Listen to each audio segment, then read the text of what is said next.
So we get another short side quest here, but it's going to be one where it's just one side quest in this episode, and it's going to be a Tifa side quest for reasons that are not entirely clear. Care to join us, young lady? We've got a lovely breeze blowing today. You certainly do. So, what are you all looking at? We're on the lookout for the great Condor. We try to catch sight of it every time it takes flight. Make sure it's in good health and all that. It's not really a danger to people, but its hunger can drive it to hunt larger prey. Let's just hope it never develops a taste for us.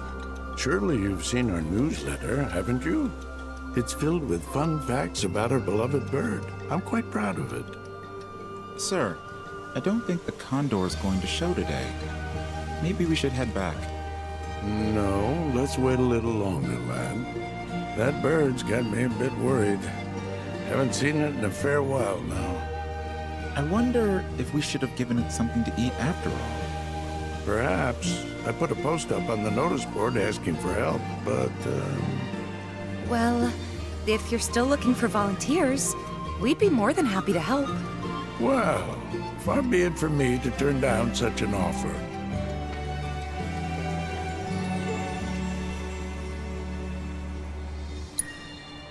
It's a grand old bird. Makes its nest on a small island just a stone's throw from here. Even saved my life back when I was a lad, if you can believe it. The Condor was looking out for me that day, so I thought I should start looking out for it. Keep tabs on its well-being and whatnot. It's a proud creature, a hunter at heart.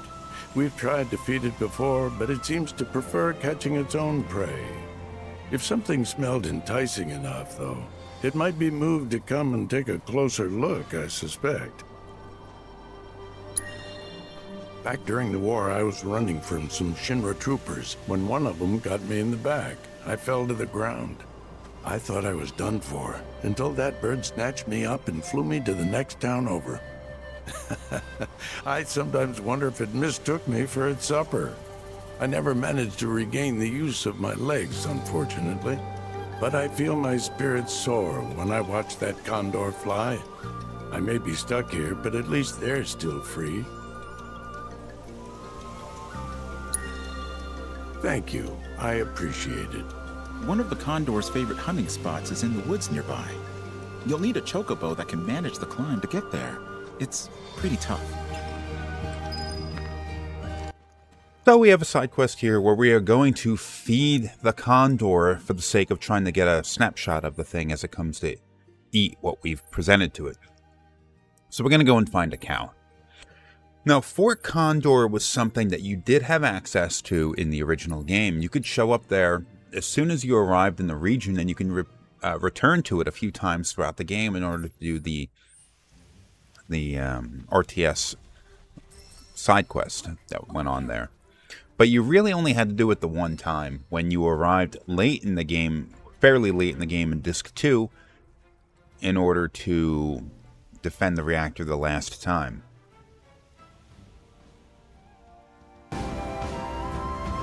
There goes the Condor's dinner. Maybe we can track its scent. Now, Fort Condor is inaccessible to us now. You can see it off in the distance, but it's on an island and we just can't get to it. Maybe we will be able to get to it once we get the tiny Bronco, which will be quite a bit later on in the game. But it's a ways away and we just can't reach it. But they have the Condor, and we can interact with the Condor in some way. Now, when we first arrived in the Junon region, we did see the Condor swipe up one of the Sephiroth clones and fly away. Probably ate the fucker. Why? I don't know. People say that the Condor isn't hostile to humans, but maybe there's something weird about the Sephiroth clones that just, made them hungry. So this is a Tifa side quest. Now, it's a little bit strange because we did already have a Tifa side quest in the area. It was that short one with the frogs that didn't make any sense. And in this one, it's another one where we're going to be gaining approval with Tifa. And I'm starting to wonder why. because I'm starting to, well, in the original game you had the dating mechanic. Now, it started basically at the beginning of the game when you could buy or not buy the flower from Aerith. And you had this behind the scenes counter, counting up for each character for approval. Now it was Tifa, Aerith, Barret, and Yuffie. Now chances are you weren't going to get the date with Barret because his counter started at the lowest, and by the time you reached the gold saucer the second time, whoever had the highest score would be the one you went on the date with. And it was probably not going to be Yuffie either, because you encountered her, chances are, fairly late in the game, and you didn't have enough time to really build up her approval. So it was going to be Tifa or it was going to be Aerith. But the game was always weighted slightly in Aerith's favor, just to give you, to direct you more so in that direction. Now, I'm going to assume that that dating mechanic exists in this game as well. The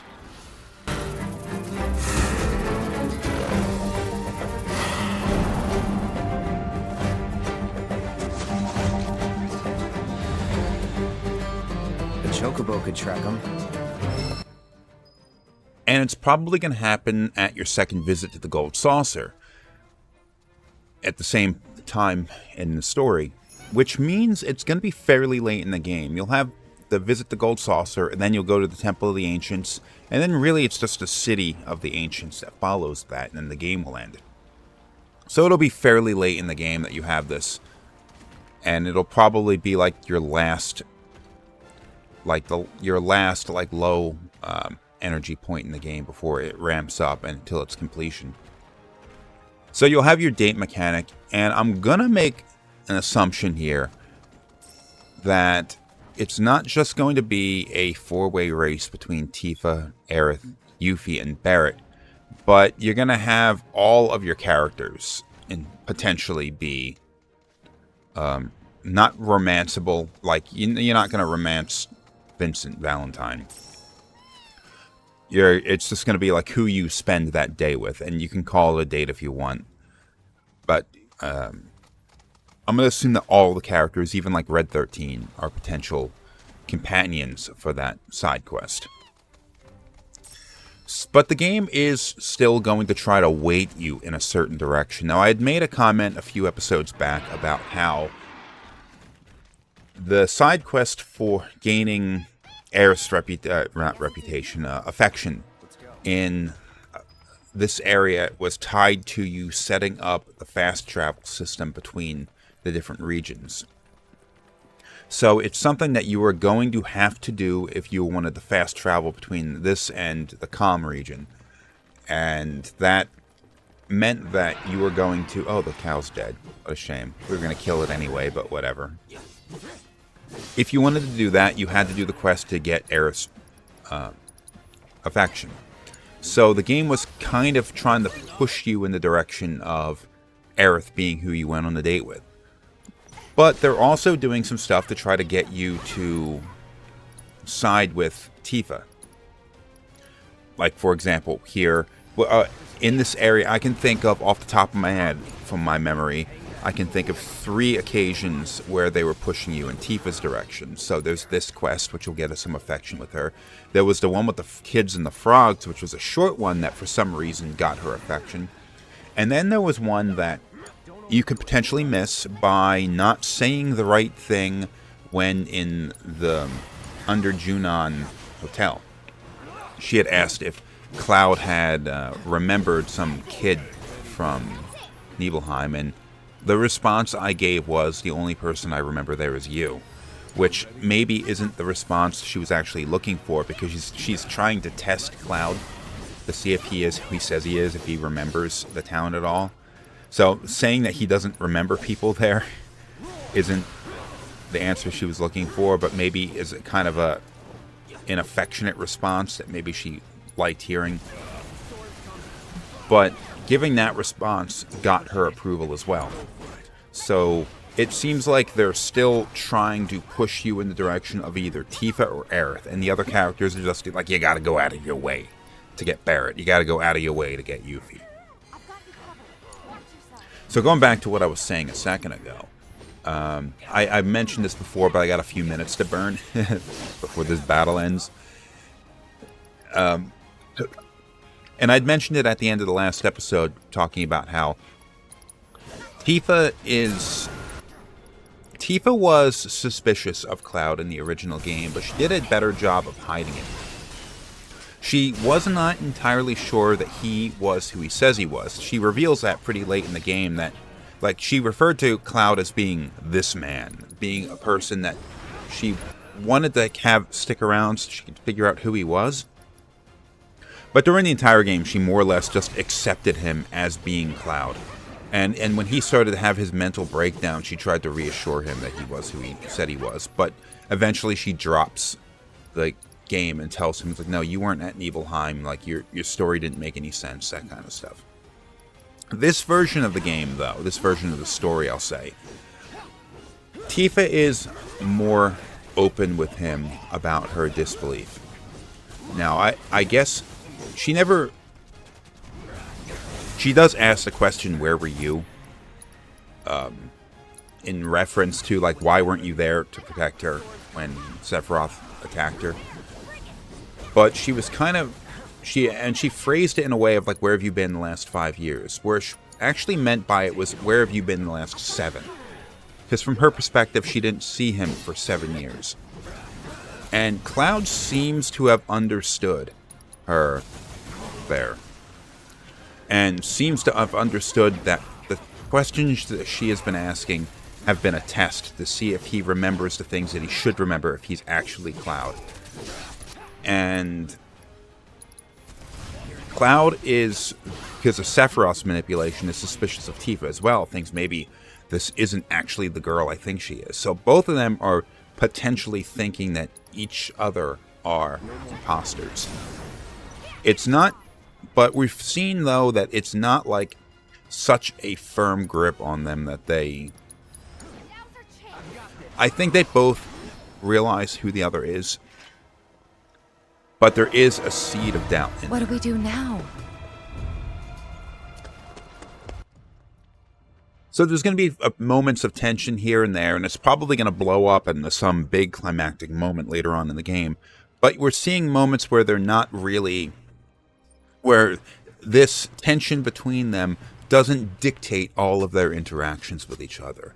They still generally do believe each other, and they do generally still enjoy each other's company. So there are playful moments. They do have a lot of banter. They do treat each other like Cloud treats Tifa like she's Tifa. Tifa treats Cloud like he's Cloud, even if there is a measure of doubt in their minds. And both of them are aware of it too. It's weird. Oh, you're back. Hope it wasn't too much trouble. You can put the food right over there. Thank you.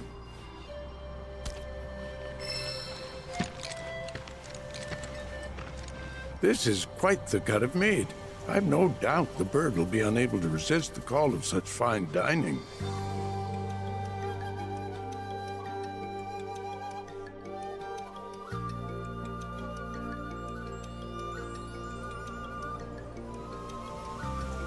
Gotta say, it's kinda nice, looking up and seeing a blue sky. Beats a steel one, that's for sure. Though at least with the steel sky, you know your limits. Out here, it's endless. I kinda get what Aerith was saying now. Yeah, maybe. Hey, look!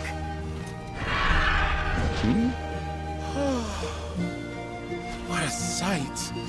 I never dreamed I'd be able to see it up close like this. Oh, wait. We have to get a photograph. Grab the camera. Yes, sir. Come on. Gather around, everyone.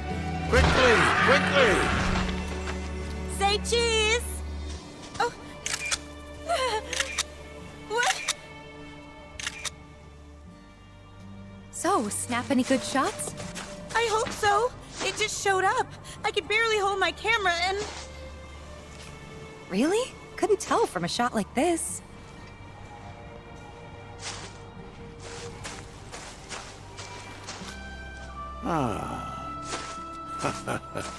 Well, I haven't looked this happy since I was a lad.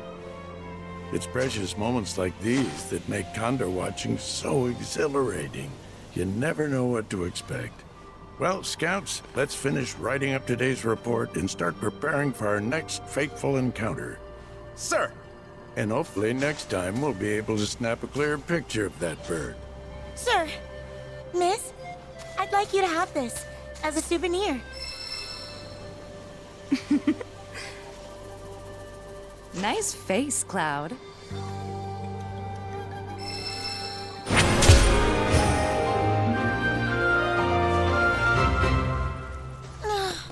I blew it again, just like I always do. We haven't had a sighting like that in who knows how long. I guess to some extent, having that conversation with Tifa at the end was a bonding moment between them. But having this be a Tifa side quest just is a little bit weird. It doesn't... Whatever, you know what I mean.